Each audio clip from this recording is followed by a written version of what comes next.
قربانی فرض ہے کہ واجب، اور کس پر واجب ہے؟ قربانی واجب ہے۔ کس پر واجب ہے؟ یہ ہر عاقل بالغ مرد یا عورت پر واجب ہے جو کہ مقیم ہو، یعنی مسافر نہ ہو، مقیم ہو، کہیں ٹھہرا ہوا ہو، اور اس کے پاس نصاب کی جو مقدار ہے وہ حاجت اصلیہ کے علاوہ 52.5 تولہ چاندی یا 7.5 تولہ سونے کے برابر ہو۔ اگر حاجت اصلیہ کے علاوہ اتنی مقدار اس کے پاس ہے، خواہ نوٹ ہو یا مال تجارت ہو، تو وہ مالک نصاب شمار ہوگا اور اس پر قربانی واجب ہوگی۔ ہاں، ایک چیز یہ ہے کہ 10ویں تاریخ کے فجر سے لے کر 12 تاریخ کے مغرب اگر وہ ایک آن کے لیے بھی مالک نصاب ہو جا رہا ہے تو اس پر قربانی واجب ہو جائے گی۔ یہاں مالک نصاب کے لیے سال گزرنا شرط نہیں ہے، ایک آن بھی ان 3 دنوں میں اگر وہ مالک نصاب ہوا تو اس پر قربانی واجب ہو جائے گی۔ کون کون سے جانور کی قربانی بقرعید میں جائز ہے؟ کیا عمر اور صورت بھی میٹر کرتی ہے؟ 3 طریقے کے کیٹیگریز ہیں، ایک ہے اونٹ، دوسرا ہے بھینس، اور تیسرا ہے بکرا۔ تو اونٹ کی کم سے کم ایج 5 سال ہونی چاہیے، بھینس کی کم از کم عمر 2 سال ہونی چاہیے، اور بکرے کی کم از کم عمر 1 سال ہونی چاہیے۔ لیکن اگر کوئی ڈمبا ایسا ہے جو اتنا بڑا ہو گیا ہے کہ ابھی 6 مہینے کا ہوا ہے لیکن بڑا ہو گیا ہے، لگ رہا ہے کہ 1 سال کا ہو گیا ہے، تو اس کی بھی قربانی ہو جائے گی۔ ہاں، یہ جیسے گائے وہ بھینس ہے تو بھینس کی جتنی بھی قسمیں ہیں سب اسی میں شامل ہوں گی، اور بکرا ہے، بکرے کی جتنی قسمیں ہیں سب اسی میں شامل ہوں گی، یعنی بکری ہو گئی، ڈمبا ہو گیا، وغیرہ وغیرہ۔ قربانی کیوں کی جاتی ہے؟ قربانی سب سے پہلی چیز اللہ تعالیٰ کا حکم ہے، اس حکم پر ہم عمل پیرا ہوتے ہیں۔ اللہ تعالیٰ فرماتا ہے فَصَلِّ لِرَبِّكَ وَانْحَرْ، آپ اپنے رب کے لیے نماز ادا کیجئے اور قربانی پیش کیجئے۔ تو ہم جو قربانی پیش کرتے ہیں اللہ تعالیٰ کے حکم کی بجاوری کے لیے پیش کرتے ہیں۔ اور دوسرا اس کا جو سبب ہے وہ یہ کہ حضرت ابراہیم علیہ السلام کی یہ سنت بواسطہ مصطفیٰ کریم صلی اللہ تعالیٰ علیہ وسلم کے ہم تک پہنچی، اللہ تعالیٰ نے اسے اس امت کے لیے باقی رکھا، اس لیے ہم اس سنت کی ادائیگی کے لیے بھی قربانی کرتے ہیں۔ قربانی کے بہت سارے فوائد ہیں، جیسے کہ قربانی سے گناہ جھڑتے ہیں، ثواب میں اضافہ ہوتا ہے، مرتبوں کی بلندی ہوتی ہے، اور پل صراط میں وہ جانور آئے گا اور آپ کو پار کرائے گا، اس میں بھی کافی معاونت ہوتی ہے۔ تو اس لیے ہمیں اور آپ کو بڑھ چڑھ کر قربانی کرنی چاہیے۔ اگر پاس میں پیسہ نہ ہو تو ادھار لے کر قربانی کی جا سکتی ہے؟ ہاں، اگر پیسے نہیں ہیں آپ کے پاس کیش اور آپ مالک نصاب ہیں تو آپ کسی سے ادھار لے کر، قرض لے کر قربانی کر سکتے ہیں، بلکہ اگر آپ مالک نصاب ہیں تو کرنا چاہیے کسی بھی طریقے سے۔ اگر کوئی ادھار نہ دے تو جو آپ کے پاس سونا ہے تو اس کو بیچیں، اس میں سے اتنا حصہ پھر قربانی کریں۔ قربانی بہرحال لازم ہے، شرط ہے کہ مالک نصاب آپ ہوں۔ قربانی سے پہلے بال اور ناخن کیوں نہیں کاٹنے ہوتے ہیں؟ دیکھیں، حضور صلی اللہ تعالیٰ علیہ وسلم نے فرمایا ہے، حدیث شریف کا مفہوم ہے جس کی بنا پر ہم ناخن یا بال نہیں کاٹتے ہیں۔ کیا ہے حدیث شریف کا مفہوم؟ حضور صلی اللہ تعالیٰ علیہ وسلم نے فرمایا کہ تم میں سے کوئی قربانی کا ارادہ رکھتا ہو تو اسے چاہیے کہ جیسے ہی ذی الحجہ کا پہلا عشرہ شروع ہو تو اپنے ناخنوں کو اور اپنے بالوں کو نہ کاٹے۔ تو اسی حدیث پر عمل کرتے ہوئے ہم ان دونوں چیزوں سے باز رہتے ہیں۔ اور سوال ہے کہ بال اور ناخن نہ کاٹو، تو ایسا کیوں ہے؟ اس میں کئی وجوہات ہیں، جیسے کہ احترام، ایک جو مجھے بات سمجھ میں آئی وہ یہ ہے کہ احترام، یعنی کہ جو لوگ اس وقت حج کر رہے ہیں تو وہ لوگ حالت احرام میں ہیں، تو ان کے اوپر کئی پابندیاں اس وقت عائد ہیں۔ تو ٹھیک اسی طریقے سے ہمارے اوپر تو وہ پابندیاں تو نہیں ہیں، لیکن کچھ احترام کے طور پر اپنے اوپر ہم پابندیاں لگا لیں، جیسے کہ ناخن نہ کاٹے جائیں، بال نہ کاٹے جائیں، تو ایک طریقے کا احترام اس سے جھلکتا ہے۔ تو ممکن ہے کہ حضور صلی اللہ تعالیٰ علیہ وسلم نے احتراماً ایسا کیا ہو، یا جو بھی حکمت ہو اللہ بہتر جانتا ہے۔ بہرحال حکمتوں تک پہنچنا یہ ہمارا منصب نہیں ہے، وہ اللہ اس کے رسول نے جو حکم صادر فرما دیا، ہمیں آنکھ بند کر کے آمنا و صدقنا کہنا ہے۔ جس کے نام قربانی نہیں ہوتی کیا وہ بال اور ناخن کاٹ سکتا ہے؟ دیکھیں جس کو قربانی نہیں کرانی ہے تو وہ ناخن اور بال دونوں اس کو لازم نہیں ہے کہ نہ کٹائے، اس کو اجازت ہے، اگر کٹا بھی لے گا تو وہ گنہگار نہیں ہوگا۔ بہتر یہ ہے کہ احتراماً وہ نہ کاٹے، انشاءاللہ تعالی احترام کا ثواب، اور ایک حدیث شریف سے اس کی طرف اشارہ بھی ہوتا ہے، تو اس حدیث پر عمل کرنے کا بھی ثواب اس کو انشاءاللہ تعالی میسر آئے گا۔ لیکن بہرحال اس پر یہ لازم نہیں ہے، کٹا دے گا تو گنہگار نہیں ہوگا، نہیں کٹائے گا تو انشاءاللہ تعالی ثواب کا حقدار ہوگا۔ کیا عورتیں عید الاضحیٰ کی نماز پڑھ سکتی ہیں؟ عورتیں عید الاضحیٰ کی نماز، کیا کوئی بھی نماز، پہلے میں عید الاضحیٰ کی بات کلیئر کر دوں، عید الاضحیٰ کی نماز ان پر واجب نہیں ہے، ضروری نہیں ہے، تو اگر وہ نماز پڑھنا ہی چاہتی ہیں تو انہیں چاہیے کہ گھر میں رہیں اور گھر میں عید الاضحیٰ کی شکرانے کی نیت سے 2 رکعت نماز نفل پڑھ لیں، انشاءاللہ تعالی اللہ تعالیٰ ان کو اس کا مکمل ثواب عطا فرمائے گا۔ اور دوسری بات یہ کہ اب عید الاضحیٰ کے لیے یا عید الفطر کے لیے یا کسی بھی نماز کے لیے عورتوں کا مسجد میں جانا ممنوع ہے، کیونکہ حضور صلی اللہ تعالیٰ علیہ وسلم کے دور میں بہت زیادہ حیا تھا، بہت زیادہ پردہ کا لحاظ تھا اور لوگوں کے اندر خوب تقویٰ تھا، لیکن جیسے جیسے زمانہ آگے بڑھا تو پہلے تو تقویٰ تھا تو اجازت تھی، حضور نے اجازت دی تھی کہ عورتیں آ کر نماز پڑھیں، یہاں تک کہ حکم تھا کہ عورتوں کو مسجد آنے سے نہ روکا جائے، لیکن تھوڑا زمانہ آگے بڑھا تو عورتوں نے خوشبو لگانا شروع کر دیا، بے پردگی ان کے اندر زیادہ عام ہو گئی اور اللہ کا خوف کم ہوتا چلا گیا۔ تو حضرت عائشہ صدیقہ رضی اللہ تعالی عنہا فرماتی ہیں، بخاری شریف کی حدیث ہے، آپ فرماتی ہیں لو ان رعا رسول اللہ صلی اللہ تعالی علیہ وسلم ما احدث النساء، اگر حضور صلی اللہ تعالی علیہ وسلم دیکھ لیتے جو عورتوں نے نئی نئی چیزیں شروع کر دی ہیں، لمنعهن المسجد، تو حضور صلی اللہ تعالی علیہ وسلم انہیں مسجد میں جانے سے روک دیتے، کما منعت نساء بنی اسرائیل، جس طریقے سے بنی اسرائیل کی عورتوں کو مسجد جانے سے روک دیا گیا تھا۔ تو حضرت عائشہ صدیقہ رضی اللہ تعالی عنہ ام المومنین ہے، آپ نے بھی اس بات کو کہہ کر تصدیق کر دی کہ اس وقت جب خیر القرون سے بالکل زمانہ جوڑا ہوا تھا، اس وقت بھی اتنے زیادہ چینجز آ گئے تھے کہ مسجد میں آنے سے پابندی لگا دی گئی تھی، تو اتنے زیادہ چینجز آ گئے ہیں تو کسی سے چھپے نہیں ہے، اس لیے آج تو قطعاً اس کی اجازت نہیں دی جا سکتی۔ حضور صلی اللہ تعالی علیہ وسلم نے فرمایا کہ خلفائے راشدین المہدیین کی بھی اطاعت کی جائے۔ حضرت عمر فاروق اعظم رضی اللہ تعالی عنہ کا بھی اس تعلق سے ایک عمل سامنے آتا ہے، قول سامنے آتا ہے، آپ عورتوں کو مسجد جانے سے منع کرتے تھے اور نہیں مانتی تھی تو آپ سختی فرماتے تھے۔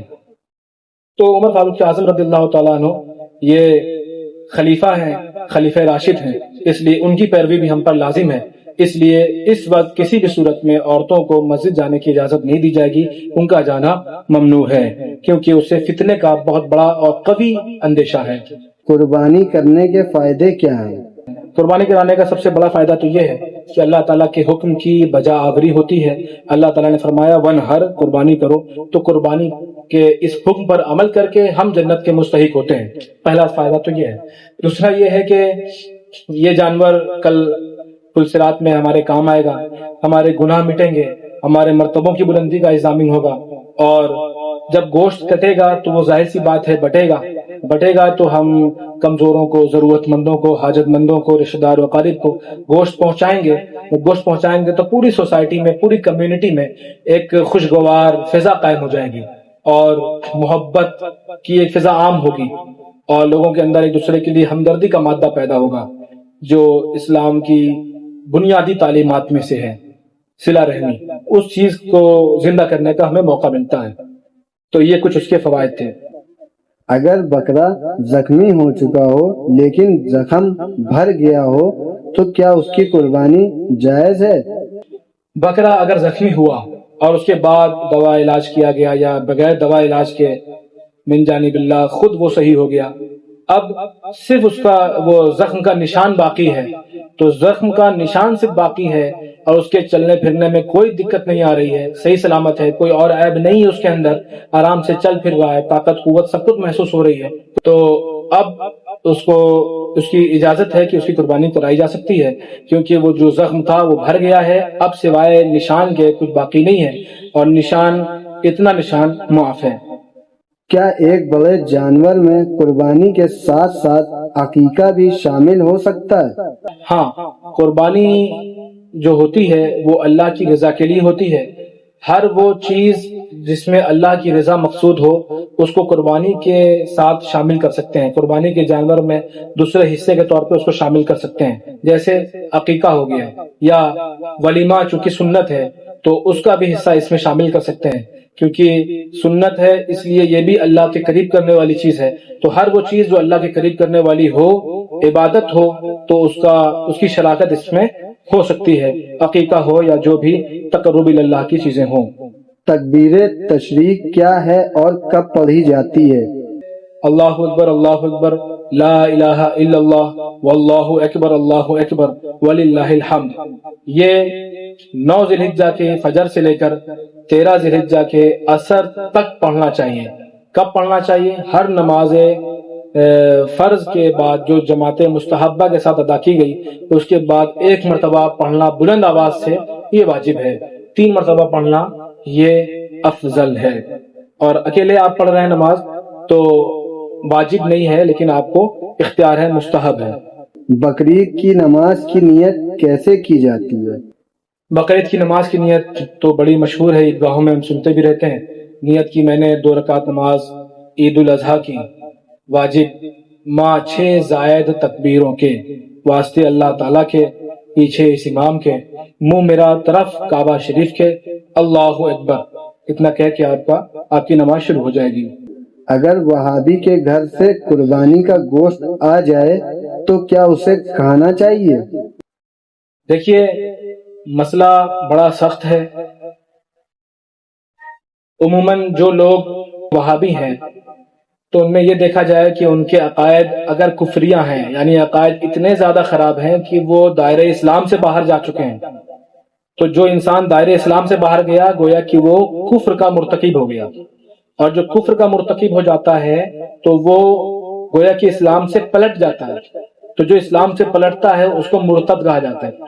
اور فقہا کا اس پر اتفاق ہے کہ مشرک اور مرتد کا ذبیحہ حلال نہیں ہے، حرام ہے. اس لیے وہابی جو کفریہ عقائد رکھتے ہیں اور دائرہ اسلام سے باہر جا چکے ہیں، خواہ دیوبندی ہوں یا کوئی بھی گمراہ فرقہ ہو جس کے عقائد کفریہ ہوں، تو اس کی قربانی نہیں، اس کا ذبیحہ نہیں، وہ مردار ہے. اب ایک سوال ہے کہ اس گوشت کا کیا کیا جائے اگر گھر آ جائے. پہلی بات تو یہ کہ آپ نے اتنے تعلقات ان سے بڑھائے ہی کیوں کہ وہ لوگ گھر لے کر آپ کا حصہ لے کے آ گئے. یاد رکھیں اتنے تعلقات بڑھانے نہیں ہیں. حدیث شریف میں بد مذہبوں کے لیے آیا ہے وَلَا تُآكِلُوهُمْ وَلَا تُشَارِبُوهُمْ، نہ ان کے ساتھ کھاؤ اور نہ ان کے ساتھ پیو. اور اسی کے ساتھ آیا وَلَا تُجَالِسُوهُمْ، اور نہ ان کے ساتھ اٹھنا بیٹھنا کرو. پھر فرمایا وَلَا تُنَاكِحُوهُمْ، اور نہ ان کے ساتھ نکاح کرو. گویا کہ ہر چیز سے روک دیا گیا، یہاں تک کہ کہا گیا کہ ان کی مجلسوں میں نہ بیٹھو، کہیں وہ تمہیں نہ گمراہ کر دیں اور تمہارے اندر ہلاکت، ایمان کی ہلاکت کا وہ سبب بن جائیں. اس لیے ان سے اتنے تعلقات نہ بڑھائے جائیں کہ وہ قربانی کا گوشت آپ کو لا کر دیں. بہرحال سوال کیا گیا ہے کہ اس گوشت کا کیا کیا جائے، کہ چونکہ پہلے میں نے بیان کر دیا کہ وہابیہ جو عقائد کفریہ رکھتے ہیں وہ مرتد ہونے کی وجہ سے ان کا گوشت حلال نہیں ہے، ان کا ذبیحہ حلال نہیں ہے، وہ مردار کے مثل ہے. اس لیے جو لوگ مردار کھاتے ہیں ان کو دے دیا جائے یا دفنا دیا جائے. ہوتا ہے نا جو جانور مر جاتے ہیں تو ایک قوم ہے اس کو دے دیا جاتا ہے بلا کر، تو ان کو ذبیحے کی حاجت نہیں ہوتی ہے، اس مرے ہوئے جانور کو بھی کھا لیتے ہیں، تو ان کو دے دیا جائے یا پھر اس کو دفنا دیا جائے، کھانے کی اجازت نہیں ہوگی. اگر پیسہ ادھار دے رکھا ہو تو کیا قربانی واجب ہوتی ہے؟ اگر پیسہ کسی کو مثال کے طور پر 50,000 روپے ادھار دے رکھا ہے اور اس کے پاس خود تقریباً 1.5 لاکھ کی مالیت ہے، 1.5 لاکھ اس کے پاس ہے، لیکن 50,000 روپے کسی کو ادھار دے رکھا ہے، تو اس کے پاس اب 1 لاکھ بچ رہا ہے، تو کیا اس پر قربانی واجب ہے؟ ہاں اس پر قربانی واجب ہے. اگر جو پیسہ اس کے پاس بچ رہا ہے قرض دینے کے بعد میں اگر وہ نصاب تک پہنچے تو اس پر قربانی واجب ہے. اس وقت 52.5 تولہ چاندی اور 7.5 تولہ سونا راؤنڈ اباؤٹ 64,000 to 65,000 ویلیو بنتی ہے. اپنے علاقے میں آپ لوگ دیکھ لیں نیٹ سے نکال لیں کہ 52.5 تولہ چاندی کا کیا ریٹ ہے، 7.5 تولہ سونے کا کیا ریٹ ہے، تو اس حساب سے آپ دیکھ لیں کہ اتنے روپے میں ہم مالک نصاب ہو جا رہے ہیں، اگرچہ ہمارے پاس سونا نہیں ہے، اگرچہ ہمارے پاس چاندی نہیں ہے، تو جو بھی ایک مقدار بتائی گئی آپ اس کو اپنے حساب سے نکال لیں اور اسی سے اندازہ لگا لیں کہ آپ مالک نصاب ہیں کہ نہیں ہیں۔ قرض دینے کے بعد بھی اگر آپ اتنے کے مالک ہیں اور اس پر کوئی قرض نہیں ہے اور کسی کا کوئی حق متعلق نہیں ہے، پورا پیسہ آپ کا ہے، تو آپ پر قربانی واجب ہے۔ غیر مقلد کے یہاں قربانی 4 دن کیوں ہوتی ہے؟ کیا قربانی ہو جاتی ہے؟ ایک حدیث میں موطا امام مالک میں جو ہماری مستدل بھی حدیث ہے، حضرت مولا کائنات حضرت علی کرم اللہ وجہ الکریم نے فرمایا کہ قربانی 3 دن ہے۔ اسی حدیث پر ہمارا عمل ہے اور صدیوں سے اہل سنت کا، مسلمانوں کا اس پر عمل درآمد ہوتا رہا ہے اور آج بھی یہ ہو رہا ہے، قیامت تک ہوتا رہے گا۔ اس پر امت کا بڑا طبقہ متفق ہے اور یہ حدیث بھی الحمدللہ موطا امام مالک میں ہے، جس کتاب کے تعلق سے بعض علماء کا موقف ہے کہ اصح الکتاب بعد کتاب اللہ کا درجہ اس کو حاصل ہے، یعنی کتاب اللہ کے بعد، قرآن کریم کے بعد سب سے بڑا مرتبہ کسی کا ہے تو موطا امام مالک کا ہے۔ بعض کے نزدیک سب سے بڑا مرتبہ قرآن کے بعد بخاری شریف کا ہے، اور اکثر کا موقف یہی ہے کہ بخاری شریف کا مرتبہ قرآن کے بعد سب سے زیادہ اسی کا ہے، بخاری شریف کا۔ لیکن بعض لوگ کہتے ہیں کہ قرآن کے بعد سب سے بڑا مرتبہ موطا امام مالک کا ہے، تو اس کتاب کے اندر یہ حدیث موجود ہے کہ قربانی 3 دن ہے۔ اور یہ جو کہا گیا کہ ان کے ہاں 4 دن ہوتی ہے، دیکھیں جو وہ حدیث بیان کرتے ہیں اس میں ایک راوی ہیں عبد الرحمن بن حسین اور جبیر بن مطعم، ان دونوں کے درمیان انقطاع ہے، یعنی ان دونوں کی حدیث جو وہ لوگ بیان کرتے ہیں وہ حدیث صحیح نہیں ہے۔ غیر مقلدین اگرچہ خوب دعویٰ کریں کہ ہم حدیث صحیح پر عمل کرتے ہیں، باضابطہ کئی حدیثیں ہمارے علماء کرام نے الگ نکال کر الگ الگ کتابوں میں نوٹ کر کے لکھی ہیں، الگ الگ کتابیں شائع ہوئی ہیں جس میں غیر مقلدین نے احادیث صحیحین سے انحراف کیا ہے، اس سے روگردانی کی ہے۔ بہرحال وہی معاملہ یہاں پہ بھی ہے، عبد الرحمن بن حسین اور جبیر بن مطعم ان دونوں کے درمیان انقطاع ہے، حدیث متصل نہیں ہے۔ کیوں؟ کیونکہ دونوں کی ملاقات ثابت نہیں ہے، عدم ملاقات ثابت ہے کہ ملاقات نہیں ہوئی، یہ چیز ثابت شدہ ہے، اس لیے یہ حدیث متصل نہیں ہے، اس میں بیچ میں خلا آ رہا ہے، اس وجہ سے یہ حدیث ہمارے لیے حجت نہیں ہوگی۔ اگر زید نے اپنا مال جیسے زیور بکر کے نام کر دیا ہو تو کیا زید پر قربانی واجب ہوگی؟ زیور دینے کے بعد زید نے بکر کو زیور دیا، زیور دینے کے بعد وہ زیور چونکہ زید کی ملکیت سے نکل گیا، اس نے بکر کو مالک بنا دیا، اب بکر اس کا مالک ہو گیا، زید کی ملکیت سے وہ نکل گیا، لیکن اس کے باوجود اگر زید کے پاس اتنا مال ہے یا مال تجارت ہے یا نوٹ ہے یا سونا ہے یا چاندی ہے جو اس کو مالک نصاب بناتی ہے تو اس پر قربانی بہرحال واجب ہوگی۔ واللہ تعالی عالم بالصواب۔ السلام علیکم ورحمۃ اللہ تعالی وبرکاتہ۔